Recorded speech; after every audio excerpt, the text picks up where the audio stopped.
RSS ವಿರುದ್ಧ ಕಿಡಿಕಾರಿದ್ದ ಪ್ರಿಯಾಂಕ್ ಖರ್ಗೆ ಈಗ ಮತ್ತೆ ಆರ್ಎಸ್ಎಸ್ ವಿರುದ್ಧ ಗುಡುಗಿದ್ದಾರೆ. ಕಾನೂನು ಪ್ರಕಾರ ನೋಂದಣಿಯಾಗಬೇಕು, ದೇಣಿಗೆ ಪಡೆಯುವ ಸಂಘಟನೆ ರಿಜಿಸ್ಟರ್ ಆಗಿಲ್ಲ ಅಂದ್ರೆ ಕತೆ ಹೆಂಗೆ? ನೋಂದಣಿ ಮಾಡದೆ ಇರೋದು ಇಲ್ಲೀಗಲ್ ಅಲ್ವೇ? ಆರ್ಎಸ್ಎಸ್ ವಿರುದ್ಧ ಈ ಹಿಂದಿನಿಂದಲೂ ಕೂಡ ಪ್ರಿಯಾಂಕ್ ಖರ್ಗೆ ಆಕ್ರೋಶವನ್ನು ವ್ಯಕ್ತಪಡಿಸ್ತಾನೆ ಬರ್ತಿದ್ದಾರೆ.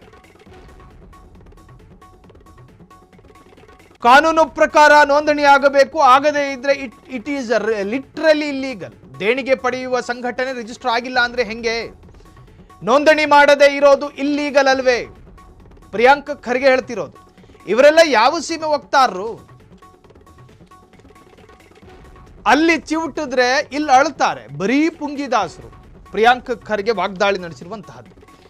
ರಾಷ್ಟ್ರಕ್ಕೊಂದು ನಿಯಮ, ಇವರಿಗೊಂದು ನಿಯಮನ? ರಾಷ್ಟ್ರದಲ್ಲಿ ಸಂಘಟನೆ ರಿಜಿಸ್ಟರ್ ಆಗಬೇಕು ಅನ್ನೋ ನಿಯಮ ಇದೆಯಲ್ಲ, ಯಾಕೆ ರಿಜಿಸ್ಟರ್ ಮಾಡ್ಕೊಂಡಿಲ್ಲ? ರಾಷ್ಟ್ರಕ್ಕೆ ಇವರು ಕೊಟ್ಟಿರೋ ಕಾಂಟ್ರಿಬ್ಯೂಷನ್ ಹೇಳಿ. 10 ಸಾಧನೆಗಳು ಕೇಳ್ತೀವಿ, ಹೇಳಿ ನೋಡೋಣ ಒಂದೊಂದಾಗಿ. ಇವರ ಮಕ್ಕಳು ಗಣವೇಶ ಹಾಕಿರೋ ಫೋಟೋವನ್ನು ತೋರಿಸಿ ನೋಡೋಣ. ವಿಜೇಂದ್ರ ಮಕ್ಕಳು ಗಣವೇಶದಲ್ಲಿರೋ ಫೋಟೋ ತೋರಿಸಿ ಅಂದರೆ RSSನವರು ಆ ಕಪ್ಪು ಟೋಪಿ ಆ ಬಟ್ಟೆಗಳನ್ನು ಹಾಕುತ್ತಾರೆ, ಗಣವೇಶ.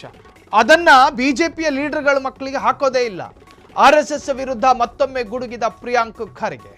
ಪ್ರಿಯಾಂಕ್ ಖರ್ಗೆ RSS ವಿರುದ್ಧ ರೋಷಾವೇಶವಾಗಿ ಮಾತನಾಡಿದರೆ ಕೇಳಿಸ್ಕೊಳ್ಳಿ.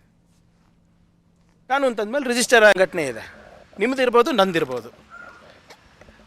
ಕಾನೂನು ಪ್ರಕಾರ ಸಂಘಟನೆಗಳು ರಿಜಿಸ್ಟರ್ ಆಗಬೇಕು, ಯಾರು ದೇಣಿಗೆ ಪಡೀತಾ ಇದ್ದಾರೆ ಅಂತ. ದೇಣಿಗೆ ಪಡೆಯುವಂಥ ಸಂಘಟನೆಗಳು ರಿಜಿಸ್ಟರ್ ಆಗಲ್ಲ ಅಂತ ಹೇಳಿದ್ರೆ ಅದು ಕಾನೂನಿನ ತದ್ವಿರುದ್ಧ ಅಲ್ಲ. ನನಗೆ ಬಿಡ್ತಾರಾ ಇಂಥ ಒಂದು ಸಂಘಟನೆ ನಡ್ಸಕ್ಕೆ? ನನಗೆ ಬಿಡ್ತಾರಾ? ನಿಮಗೆ ಬಿಡ್ತಾರಾ? ಹೋಗಲಿ ಬಿಡಿ. ನೀವೇನು ಸಂಬಳ ತೊಗೋತೀರಾ ಅದಕ್ಕೂ ಟ್ಯಾಕ್ಸ್ ತೊಗೋತಾರಲ್ರಿ ಸರ್ಕಾರ. ಮತ್ತು ಇವ್ರ ದೇಣಿಗೆಗೆ ಯಾಕೆ ಯಾರು ಏನು ಕೇಳೋರಿಲ್ಲ, ಹೇಳೋರಿಲ್ಲ? ಆಮೇಲೆ ಇವ್ರು ಏನು ಸಾಧನೆ ಮಾಡಿದ್ದಾರೆ ಅಂತ ಇವ್ರಿಗೆ ಇಷ್ಟು ಪ್ರೊಟೆಕ್ಟ್ ಮಾಡ್ತಾ ಇದ್ದಾರೆ. ಆಮೇಲೆ ನಾವು ಕೇಳ್ತಾ ಇರೋದು ಪ್ರಶ್ನೆ ಸಂಘಟನೆಗೆ, ಸಂಘಕ್ಕೆ. ಸಂಘಪ್ಪಕ್ಕೆ ಪ್ರಶ್ನೆ ಕೇಳಿದ್ರೆ ಇಲ್ಲಿ ಯಾಕೆ ಬೇರೆಯವರಿಗೆ ಬೇರೆಯವ್ರ ಉತ್ತರ ಕೊಡ್ತಾ ಇದ್ದಾರೆ? ಏನು ಸ್ಪೋಕ್ಸ್ ಪರ್ಸನ್ನ ಇವರು? ಅಲ್ಲಿ ಚಿವುಟಿದ್ರೆ ಇಲ್ಲಿ ಹೇಳ್ತಾ ಇದ್ದಾರಲ್ಲ BJPನವರು. ಆಮೇಲೆ ನಾನು ಕೇಳೋ ಪ್ರಶ್ನೆಗೆ ಉತ್ತರ ಕೊಡಿ ಸರ್. ನೀವು ಅದು ಇದು ಬಿಟ್ಟು ನೀವು ವೈಯಕ್ತಿಕ ನಿಂದನೆ ಮಾಡೋದು, ಕಲಬುರ್ಗಿ ಬಗ್ಗೆ ಕೇಳೋದು, ಚಿತ್ತಾಪುರ ಬಗ್ಗೆ ಕೇಳೋದು, ಅದಕ್ಕೆ ಇರೋದು ನೀವು. ನಾನು ಕೇಳಿರೋ ಪ್ರಶ್ನೆಗೆ ಉತ್ತರ ಇದೆಯಾ ಇಲ್ಲ ಅಷ್ಟೇ ಹೇಳಿ. ಇಲ್ಲ ಅಂದರೆ ಹೇಳ್ಬಿಡಿ, ಇಲ್ಲಪ್ಪ ನಾವು ರಿಜಿಸ್ಟರ್ ಆಗೋದಿಲ್ಲ. ಅದಕ್ಕೆ ಕಾನೂನು ತರ್ತೀವಿ. ಕಾನೂನು ತಂದಮೇಲೆ ರಿಜಿಸ್ಟರ್ ಆಗಿ.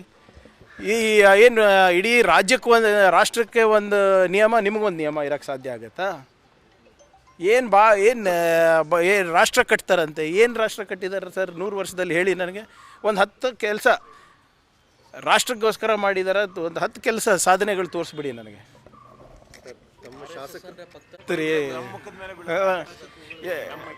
ಆಯ್ತು ರೀ, ಇವ್ರು ಆಯ್ತು. ಯಾರು ಇವರು? ಯಾರ್ಯಾರು ನಿನ್ನೆ ಮಾತಾಡಿದಾರಲ್ಲ, ಬಾಯಿ ಚಪ್ಪಳಿಗೆ ಮಾತಾಡ್ತಾರೆ, ಅವ್ರು ಮಾತಾಡ್ತಾರೆ. ಒಂದು 50 ಫೋಟೋಗ್ರಾಫ್ ತೋರಿಸ್ಬಿಡಿ ಇವ್ರಿಗೆಲ್ಲರೂ ಆ ಡ್ರೆಸ್ನಲ್ಲಿ. ಅದೇನು, ಯಾವ ಡ್ರೆಸ್ ಅದು? ಗಣವೇಶದಲ್ಲಿ. ವಿಜೇಂದ್ರ ಅವ್ರ ಮಕ್ಕಳು ಎಲ್ಲಿ ಗಣವೇಶದಲ್ಲಿ ತೋರಿಸ್ಬಿಡಿ ನನಗೆ. ಯಾವಾಗೋ ಒಂದು ಸರಿ ಅಲ್ಲ, ಫುಲ್ ಟೈಮ್ ಪ್ರಚಾರಕರಾಗ್ರಪ್ಪ ನೀವೆಲ್ಲರೂ ನಿಮ್ಮ ಮಕ್ಕಳ ಜೊತೆ. ಯಾರು ಬೇಡ ಅಂದಿದ್ದಾರೆ? ಅವಾಗ ನಂಬ್ತೀನಿ ನಾನು. RSS ಚೊಡ್ಡಿ ಹೊತ್ತ ತಕ್ಷಣ ನಿಮ್ಗೆ MLC ಮಾಡ್ತಾರೆ. ಅದೆಲ್ಲ ಮರ್ತೋಗ್ಬಿಟ್ಟಿದ್ದೀರಾ?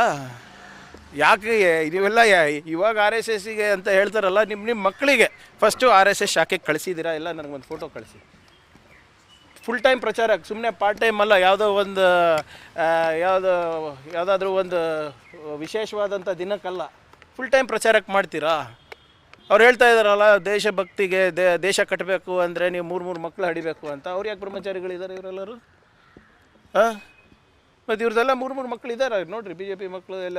ಫಸ್ಟ್ ಆಫ್ ಆಲ್ ಅವ್ರು ಯಾರು ಗೋಮೂತ್ರನೂ ಕುಡಿಯಲ್ಲ, ಗೋಶಾಲೆಗೆ ಹೋಗಲ್ಲ, ಧರ್ಮ ರಕ್ಷಣೆಗೂ ಹಿಡಿಯಲ್ಲ. ಬರೇ ತ್ರಿಶೂಲ್ ದೀಕ್ಷೆ ಕೊಡೋದೇ ಇವ್ರ ಕೆಲಸ, ಹೊರತು ಬೇರೆದೇನೂ ಇಲ್ಲ. ಉತ್ತರ ಕೊಡಲಿ ಸ್ವಾಮಿ. ಇದಕ್ಕೆಲ್ಲ ಉತ್ತರ ಕೊಟ್ಟಾಗ ನಾವು ಹೇಳ್ಬೋದು. ಸುಮ್ಮನೆ ಬಾಯಿ ಚಪ್ಪಳಕ್ಕೆ ಮಾತಾಡ್ತಾ ಇದ್ರಿ. Is it wrong to ask for an organization to be? ಸಮಾವೇಶಗಳನ್ನ ಮಾಡಿ ಬಹಿರಂಗ ಭಾಷಣ ಮಾಡ್ತಾರೆ, ಎಲ್ಲರೂ 3 ಮಕ್ಕಳನ್ನ ಹಡಿಬೇಕು ಅಂತಾರೆ. ಆದರೆ ಸ್ವಂತಕ್ಕೆ ಒಂದೇ ಒಂದು ಮಕ್ಕಳಿರೋದಿಲ್ಲ, ಬ್ರಹ್ಮಚರ್ಯಗಳಾಗಿರ್ತಾರೆ. ತ್ರಿಶೂಲ ದೀಕ್ಷೆಯನ್ನ ಕೊಡ್ತಾರೆ, ಆದರೆ ಅವ್ರ ಸ್ವಂತ ಮಕ್ಕಳಿಗೆ RSSನ ಗಣವೇಶ ಹಾಕೋದಿಲ್ಲ. BJPಯ ಬಡ ಕಾರ್ಯಕರ್ತರ ಮಕ್ಕಳೆಲ್ಲ ಪಾಪ RSS ಗಣವೇಶ ಹಾಕೊಂಡು ಹೋಗ್ತಾರೆ. ಆದರೆ ಇದರ ರಾಜ್ಯ ಮಟ್ಟದ ಲೀಡರ್ಗಳು BY ವಿಜೇಂದ್ರ ಮಕ್ಕಳಿಗೆ ಗಣವೇಶ ಹಾಕೊಂಡಿರೋ ಫೋಟೋ ತೋರಿಸಿ ನೋಡೋಣ. CT ರವಿ ಮಕ್ಕಳಿಗೆ ಗಣವೇಶ ತೊಟ್ಟಿರೋ ಫೋಟೋ ತೋರಿಸಿ ನೋಡೋಣ. ಆದರೆ ಬಡ BJP ಕಾರ್ಯಕರ್ತರು RSSಗೆ ಬೇಕು, ಆದರೆ ಇವರಿವರು ಸ್ವಂತ ಮಕ್ಕಳಿಗೆ ಗಣವೇಶ ತೊಡೋದಿಲ್ಲ. ಸ್ವತಃ ಇವ್ರು ಯಾರು ಗೋವನ್ನ ಪೂಜೆ ಮಾಡೋದಿಲ್ಲ, ಬದಲಾಗಿ ಗೋವಿನ ಬಗ್ಗೆ ರಾಜಕಾರಣ ಮಾಡ್ತಾರೆ. ಇದು ಪ್ರಿಯಾಂಕ್ ಖರ್ಗೆ ಅಬ್ಬರಿಸಿ ಬೊಬ್ಬಿರಿದಿರುವಂತಹದ್ದು. ಒಟ್ಟಾರೆ BJPಯ ವಿರುದ್ಧ ಆಕ್ರೋಶವನ್ನು ಕೂಡ ವ್ಯಕ್ತಪಡಿಸಿದ್ದಾರೆ. ಕ್ಷಣ ಕ್ಷಣದ ಸುದ್ದಿಗಳಿಗಾಗಿ ಫ್ರೀಡಂ ಟಿವಿ ಸಬ್ಸ್ಕ್ರೈಬ್ ಮಾಡಿ, ಲೈಕ್ ಮಾಡಿ ಹಾಗೂ ಫಾಲೋ ಮಾಡಿ. ಹೊಸ ಸುದ್ದಿಗಳ ನೋಟಿಫಿಕೇಶನ್ಗಾಗಿ ಬೆಲ್ ಐಕಾನ್ ಮೇಲೆ ಕ್ಲಿಕ್ ಮಾಡಿ.